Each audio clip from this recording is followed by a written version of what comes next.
Saludos afectuosos y cordiales para toda la audiencia y para el Ministerio Verdad Adventista.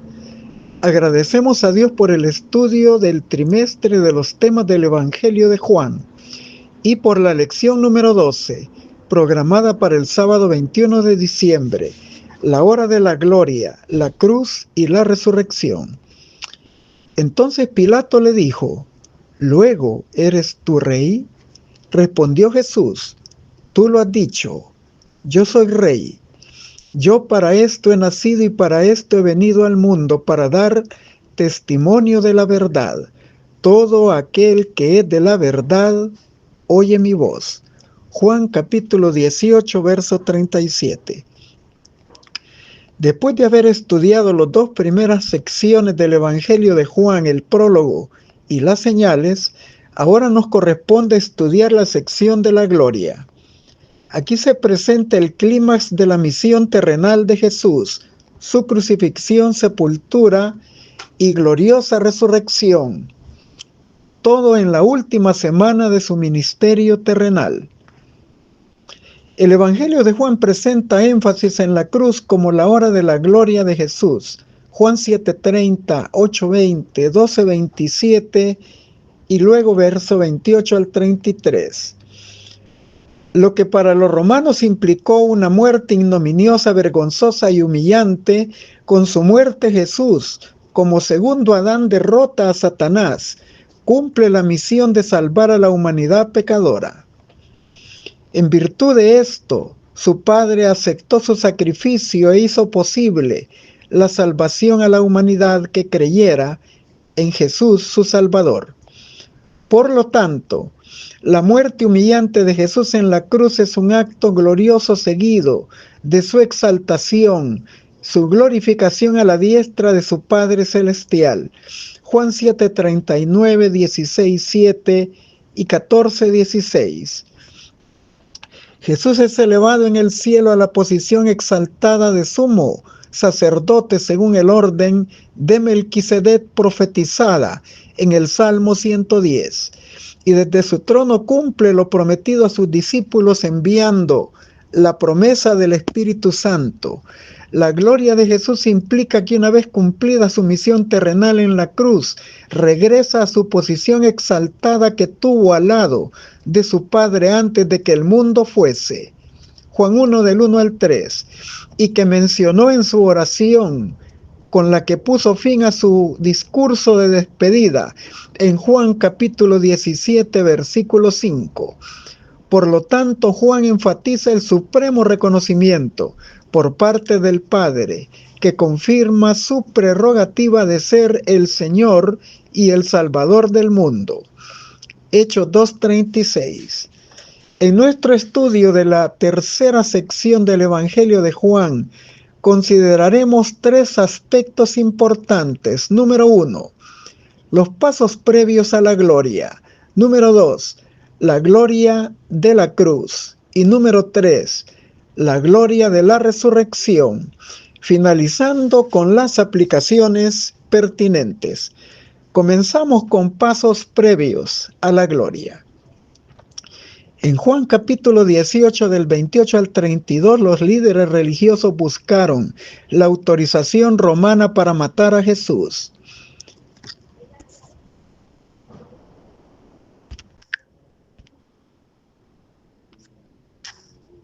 En Juan capítulo 18, verso 31, le llevan a la residencia de Poncio Pilatos, pero no entran ellos. Había una restricción rabínica de no visitar el hogar de un pagano para no contaminarse, y aún estaban en período de celebrar la fiesta de la Pascua y de los panes sin levadura. Era evidente que Pilato no cumplía ninguna de las prescripciones hebreas, pero con mucha cortesía sale de su casa para atenderlos. Sin embargo, ellos le presentan a Jesús, y Pilato decidió interrogarlo. Por ese motivo, Juan registra por lo menos 7 veces en que Pilato entra y sale de su casa para dirigirse a la multitud. La providencia divina bajo estas circunstancias permitió a Pilato entrar en contacto personal con Jesús, el Hijo de Dios. Si él hubiera abierto su corazón, habría sido bendecido como lo fueron otros personajes como Zaqueo, Nicodemo y la mujer samaritana. Sus vidas fueron transformadas y fueron salvos. Como en los casos anteriores, en toda relación personal que Jesús tuvo, nunca se contaminó en su pureza. Él vino a buscar y a salvar a los perdidos donde ellos se encontraban, incluso en sus hogares. Jesús es el Cordero sin mancha y sin contaminación. Primera de Pedro 1:19. En los capítulos 18 y 19 se revela que se trataron temas importantes en el diálogo entre Cristo y Pilato. Entre ellos la naturaleza del reino de los cielos, Juan 18, 33 al 37. El concepto de lo que es la verdad, Juan 18, 37, 38. Y el tema de la verdadera autoridad, Juan 19 del 9 al 11. Pilato inicia interrogando a Jesús: ¿eres tu rey? Y Jesús le pregunta a Pilato: ¿dices tú esto por ti mismo o te lo han dicho otros de mí? Jesús deseaba que él conociera su verdadera identidad. Sabía que el Espíritu Santo estaba combatiendo en su vida.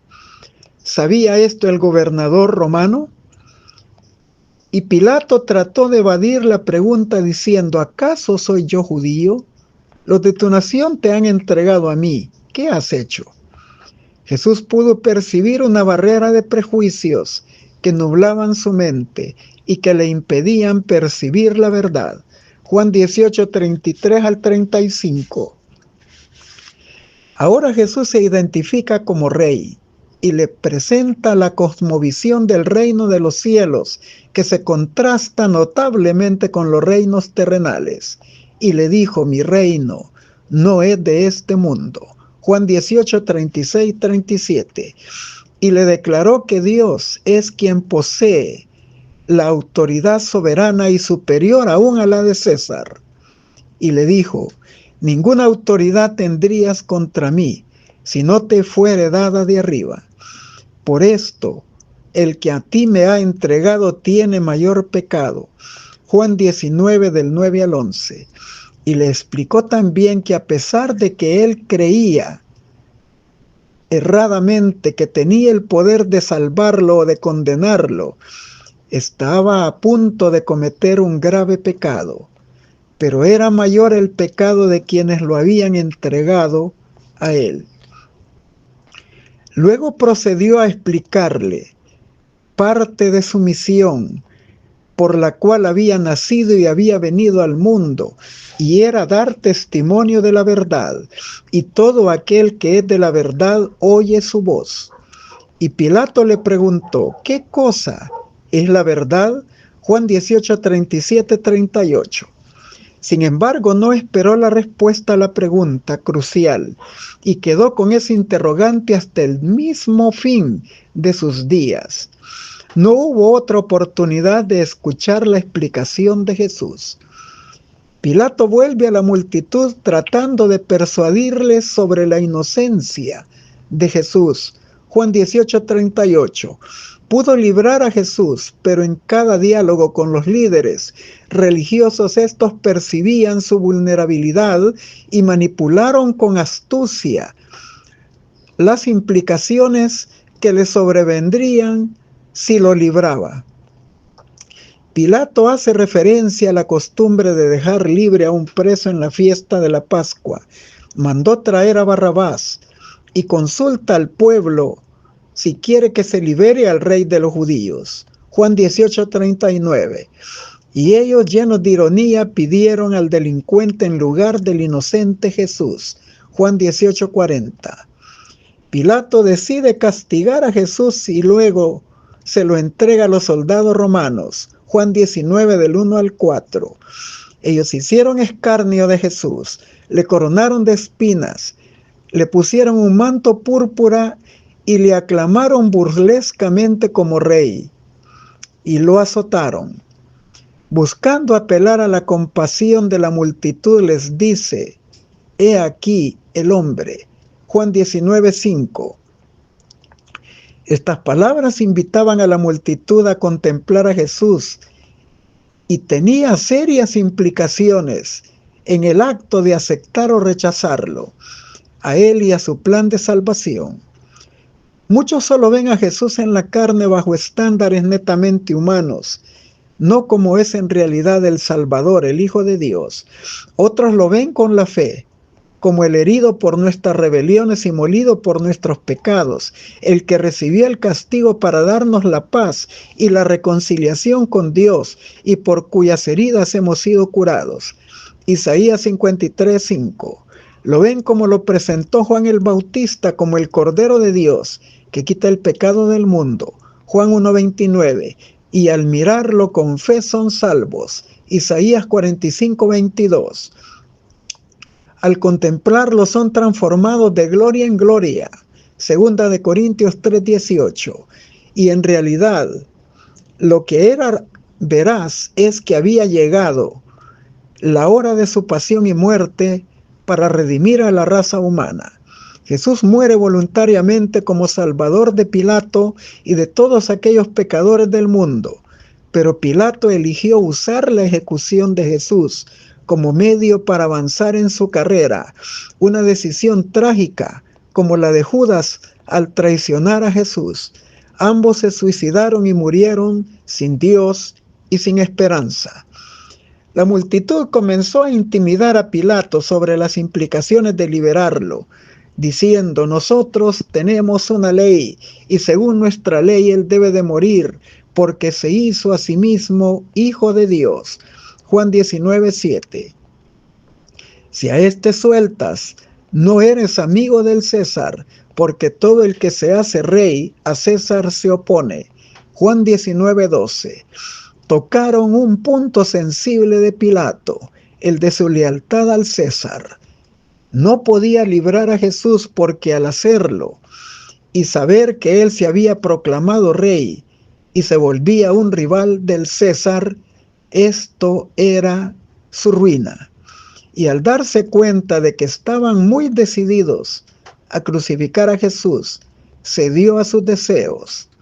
Gradual y progresivamente cedió en el proceso y él solo se descalificó, incurriendo en una injusticia. El que había 3 veces declarado su inocencia ahora lo estaba condenando a la muerte. Pilato, sentado en el tribunal, presenta a Jesús: he aquí vuestro rey. Ellos responden: no tenemos más rey que el César. Juan 19 del 13 al 15. Estaban cegados por su odio y renunciaban aún a sus aspiraciones de autonomía nacional, y Juan presenta con ironía a un gobernador pagano intentando salvar al rey de los judíos y a la nación judía condenando a su Mesías Salvador. El pueblo estaba cumpliendo lo que profetizó Isaías 53 acerca del siervo sufriente de Jehová, que sería inmolado por su propio pueblo, como cordero pascual, destinado a morir en la cruz desde antes de la fundación del mundo. Primera de Pedro 1 del 18 al 20. Poncio Pilato es digno de compasión por su vacilación y transigencia en detrimento de lo que sabía que era la verdad.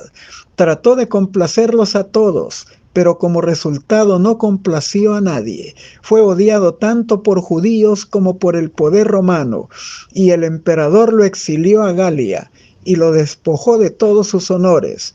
Poco después murió en el exilio, quitándose la vida. Continuamos con la gloria de la cruz.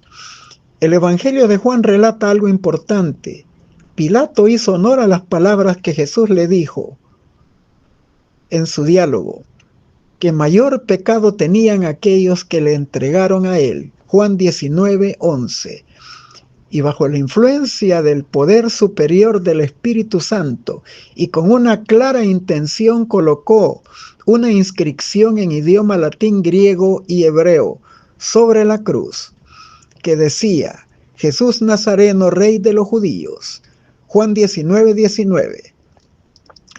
Los líderes se habían declarado súbditos del César. Condenaron a muerte a Jesús bajo delito de proclamarse Rey de los Judíos. Así como ellos rechazaron sus 3 declaraciones de su inocencia, ahora él rechaza la petición de los líderes religiosos de cambiar la inscripción del letrero Jesús Nazareno, Rey de los Judíos, porque quería exhibirlos públicamente como los culpables de condenar a muerte a su propio rey. La inscripción sobre la cruz como un testigo mudo lo presentaba como en su trono, alzado en la cruz, para ser visto por todos y para que aquellos que creyeran en él fueran salvos. Juan 19, 25 al 27 registra cómo, a pesar de su agonía, Jesús no pasó por alto a la consideración por su madre. La encomendó a la protección y cuidado de su discípulo amado Juan. Y en los versos 28 al 30 dice: después de esto, Jesús, sabiendo que ya todo estaba consumado, dijo para que la escritura se cumpliese: tengo sed. Cuando Jesús hubo tomado el vinagre, dijo: consumado es, y habiendo inclinado la cabeza, entregó el espíritu. Juan usa el verbo teleó, terminar, contemplar, llevar a cabo. La obra de la redención estaba finalizada y concluida. Consumado es, terminado está, todo fue hecho perfecto. Versículos 28 y 30. Y en cumplimiento de las Escrituras, así como completó su obra de la creación en 6 días, Éxodo 20:11, en la semana de la creación ahora, completa su obra de la redención en el 6º día de su pasión, y entonces entregó el Espíritu.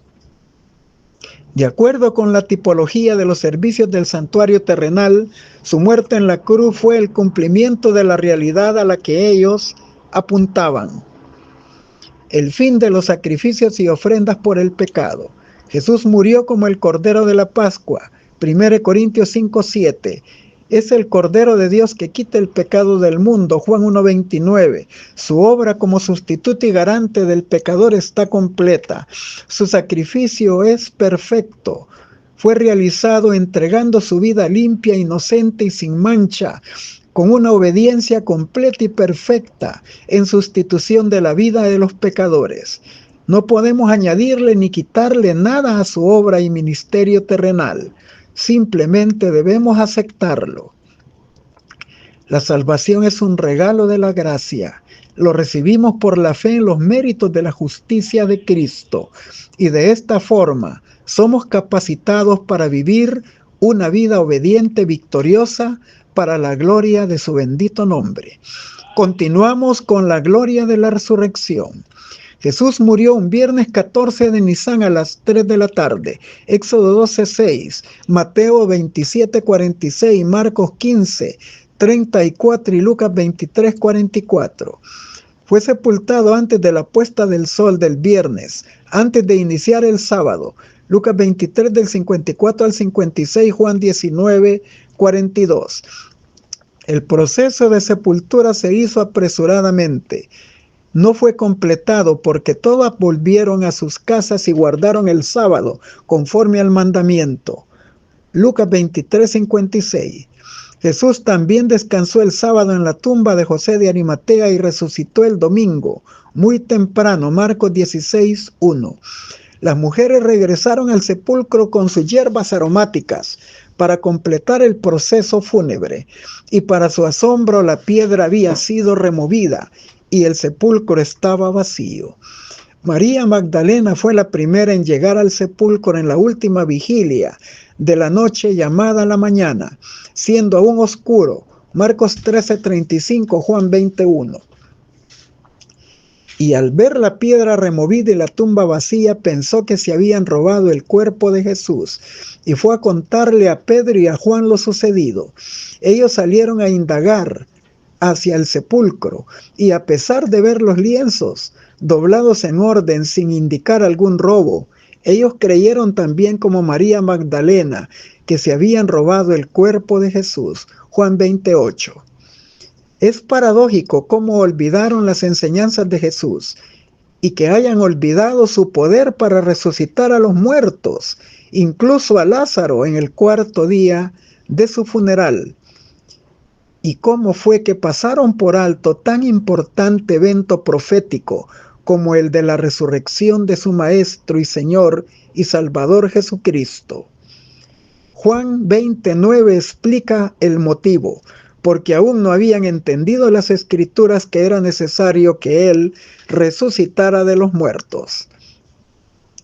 Además de vergonzoso, lo sucedido es que María y los discípulos estaban creyendo una mentira que fabricaron los enemigos de Jesús.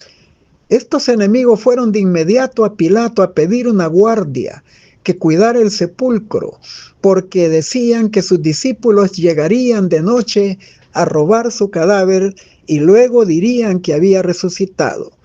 Mateo 27 del 62 al 66. Y llegaron al grado de sobornar a los soldados para que difundieran esa mentira. Mateo 28 del 12 al 14.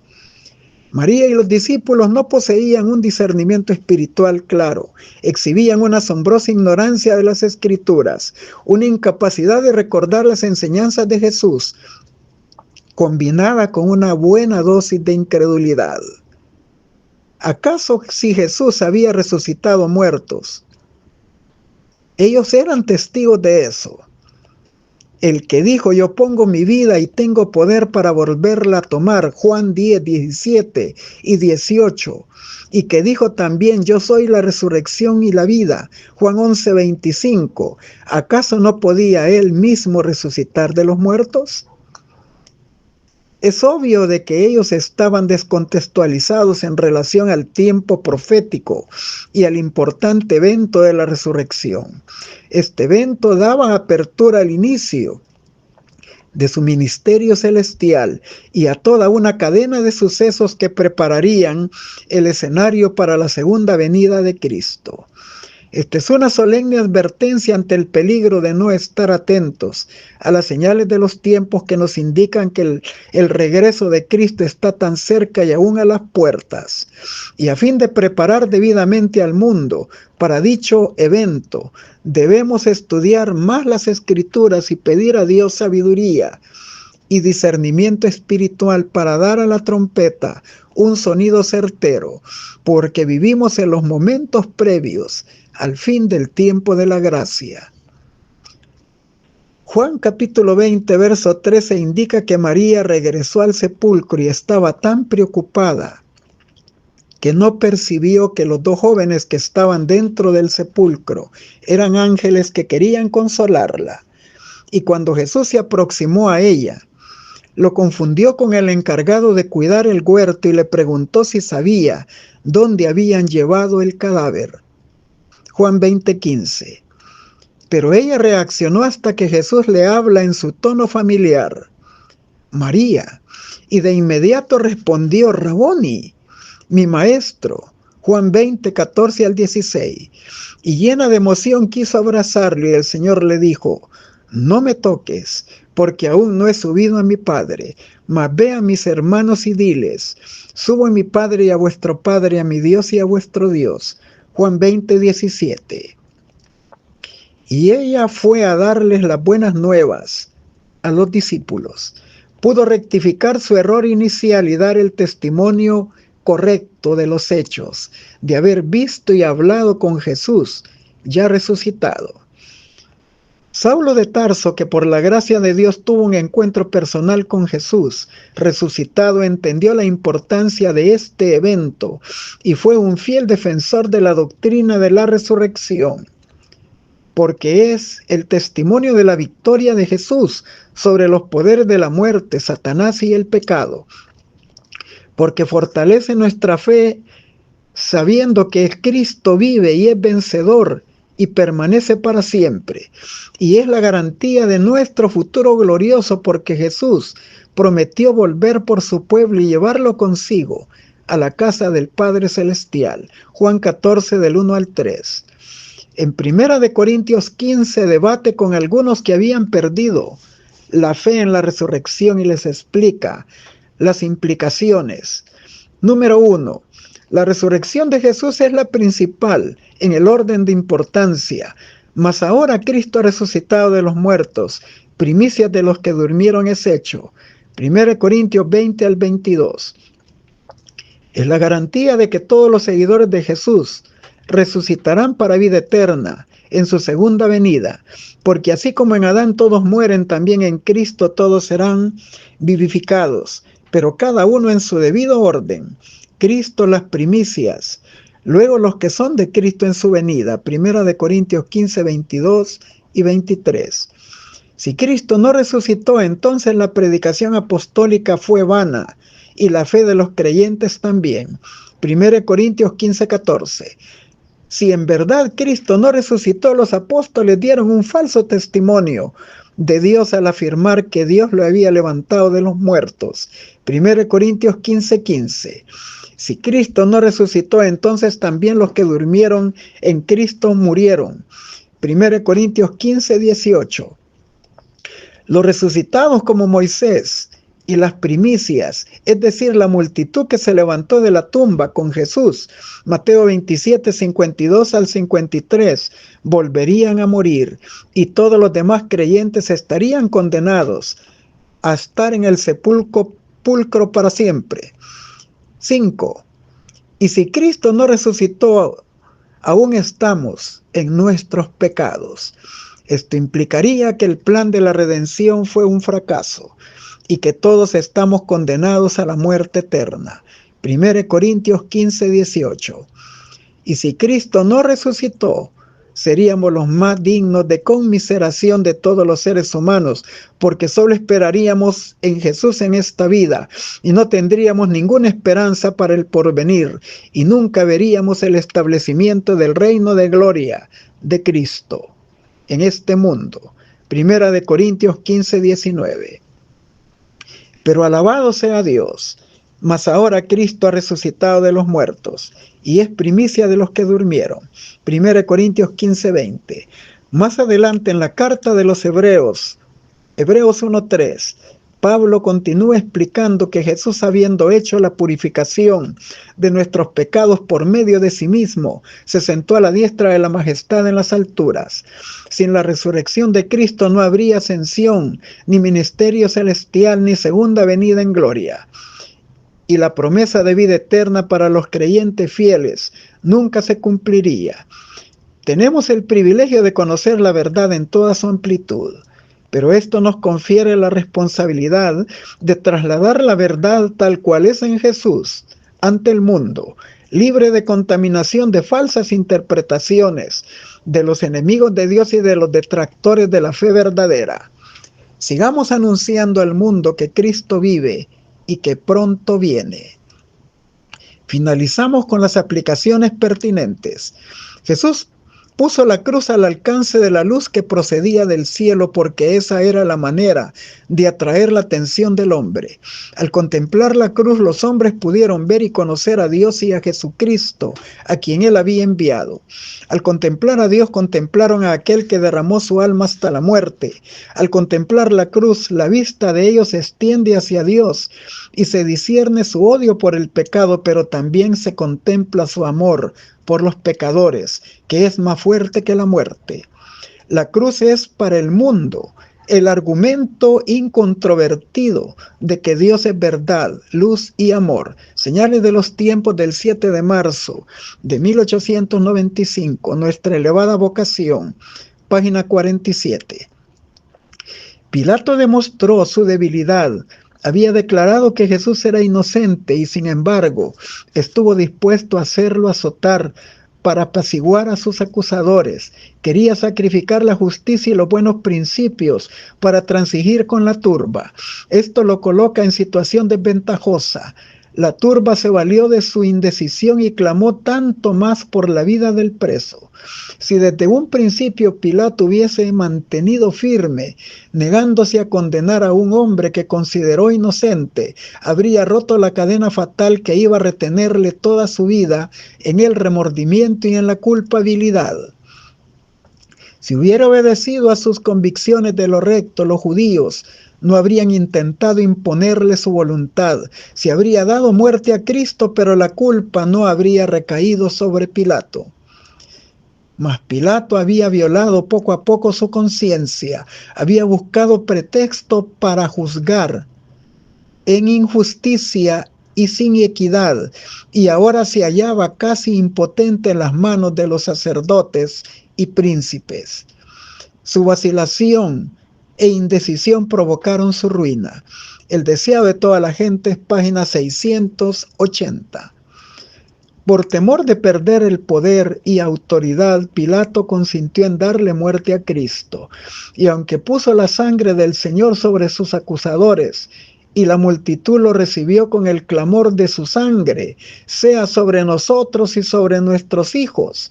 Mateo 27:25, Pilato no se libró, fue culpable de la sangre del Maestro. Por sus intereses egoístas, por su amor al honor de los grandes de la tierra, entregó a la muerte al inocente. Historia de la Redención 226. Pilato tembló al oír que Cristo había resucitado. No podía dudar del testimonio dado, y desde aquella hora no tuvo paz. Por apetencia de mundanales honores, por miedo de perder su autoridad y su vida, había entregado a Jesús a la muerte. Estaba ahora plenamente convencido de que no solo era inocente y que su sangre recaía sobre él, sino que él era el Hijo de Dios. Miserable fue hasta el fin la vida de Pilatos. La desesperación y la angustia ahogaron sus gozos y esperanzas. Rechazó todo consuelo y murió miserablemente. Primeros Escritos 184. Pilato anhelaba liberar a Jesús, pero vio que no podía hacerlo y conservar su puesto y honores. Antes que perder su poder mundanal, prefirió sacrificar la vida inocente. ¿Cuántos, para escapar de la pérdida o del sufrimiento, sacrifican igualmente los buenos principios, la conciencia y el deber? Señalan un camino, pero los intereses propios señalan otro. La corriente arrastra fuertemente en la mala dirección y el que transige con el mal es precipitado a las densas tinieblas de la culpabilidad. El deseo de toda la gente 687. María había sido considerada una gran pecadora, pero Cristo conocía las circunstancias que habían formado su vida. Él hubiera podido extinguir toda chispa de esperanza en ella, pero no lo hizo. Él fue quien la liberó de la desesperación y la ruina. 7 veces oyó ella la reprensión que Cristo hiciera a los demonios que dirigían su corazón y mente. Había oído su intenso clamor al Padre en su favor. Sabía cuán ofensivo es el pecado para su inmaculada pureza. Y con su poder ella había vencido. Por su gracia ella llegó a ser partícipe de la naturaleza divina. Aquella que había caído y cuya mente había sido habitación de demonios fue puesta en estrecho compañerismo y ministerio con el Salvador. Fue María la que se sentaba a sus pies y aprendió de él, y María fue la que derramó sobre su cabeza el precioso ungüento y bañó sus pies con sus lágrimas. María estuvo junto a la cruz y le siguió hasta el sepulcro. María fue la primera en ir a la tumba después de su resurrección. Fue la primera que proclamó al Salvador resucitado. El deseo de toda la gente es página 521. Jesús exclamó: consumado es. Padre, en tus manos encomiendo mi espíritu. Lucas 23:46. Un halo luminoso circundó la cruz y el rostro del Salvador brilló con una gloria semejante a la del sol. Entonces se inclinó la cabeza sobre el pecho y murió. Jesús no depuso su vida hasta haber cumplido la obra que había venido a hacer. Hubo gozo en el cielo porque los hijos de Adán, de ahí en adelante, y gracias a una vida de obediencia, podrían ser llevados finalmente a la presencia de Dios. Satanás fue derrotado y sabía que su reino estaba perdido. Historia de la Redención 234 y 235. ¡Qué gozo entre los ángeles! Todo el cielo se asoció al triunfo de Cristo. El clamor consumado es tuvo profundo significado para los ángeles y para los mundos que no habían caído. La gran obra de la redención se realizó tanto para ellos como para nosotros. Ellos comparten con nosotros los frutos de la victoria de Cristo. Deseado de toda la gente, 706. El Señor Jesús vino a este mundo lleno de misericordia, de vida y de luz, listo para salvarlos, a todos aquellos que vinieran a Él, pero no puede salvar a nadie contra su voluntad. Hijos e hijas de Dios, 24 de junio, 184. El Evangelio trata con individuos. Cada ser humano tiene un alma que salvar o perder. Cada quien tiene una individualidad separada y distinta de las demás. Cada cual debe de convencerse por sí mismo, convertirse por sí mismo, recibir la verdad, arrepentirse, creer y obedecer por sí mismo. Debe de ejercer su voluntad por sí mismo. Nadie puede hacer esta obra por intermedio de otra persona. Nadie puede sumergir su individualidad en la de otro. Cada cual debe de entregarle a Dios por sí mismo y por el ministerio de la piedad. Manuscrito 28 de 1898. Mente, carácter y personalidad, tomo 2, página 89. Cristo no está encerrado en la tumba nueva de José. Él resucitó, ascendió al cielo y debemos ejercer nuestra fe para que el mundo pueda ver que tenemos una esperanza viviente. Nuestra esperanza no carece de fundamento, nuestra herencia no es corruptible, no es el producto de la imaginación. Review and Herald del 6 de agosto de 1889. Leemos en la Biblia acerca de la resurrección de Cristo de los muertos, pero ¿actuamos como creyendo en ello? ¿Creemos que Jesús es un Salvador viviente que no está en la tumba nueva de José con la gran piedra encima, sino que se levantó de los muertos y ascendió al cielo para llevar cautiva la cautividad y dar dones a los hombres? Debemos tomarle la palabra a Cristo, creer que Él vino para representar al Padre y que el Padre, tal como está representado en Cristo, es nuestro amigo y que no desea que perezcamos. De otra manera no habría enviado a su Hijo para que muriera como nuestro sacrificio. La cruz del Calvario es una garantía eterna para cada uno de nosotros de que Dios quiere que seamos felices, no solamente en la vida futura, sino también en esta vida. Review and Herald del 8 de marzo de 1892, en Lugares Celestiales, página 47. Les deseo un feliz sábado en la bendita y gloriosa presencia del Señor.